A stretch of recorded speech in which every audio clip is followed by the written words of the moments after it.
Мен Мерей қарттың өлеңдерін мәнерлеп оқу сайысына Монголия елі Баян Өлгей аймағынан қатысушы Мұқарап қызы Арай. Қазақ тілі. Әкемнің қанымен, анамның арымен, сүйекке сіңген тіл сүйемін жаныммен. Тарихы жыр елім, тауыңда түледім, тілім деп соғады тілімдей жүрегім.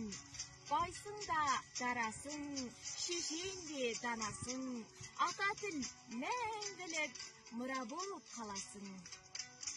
Ұлы дала ұланы, сайып қыран сақ бабам, арғымағын баптаған, ұрпағымын солардың салт санасын сақтаған.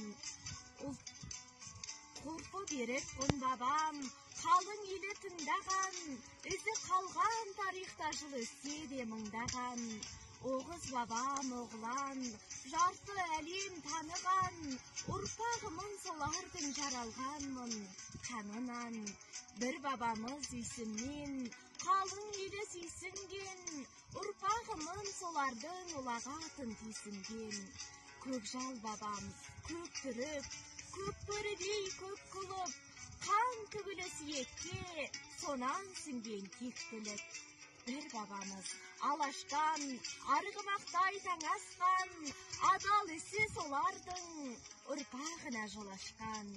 Туған жері тұмары, қазақ азат ұраны, біз боламыз ендігі, ұлы дала ұланы.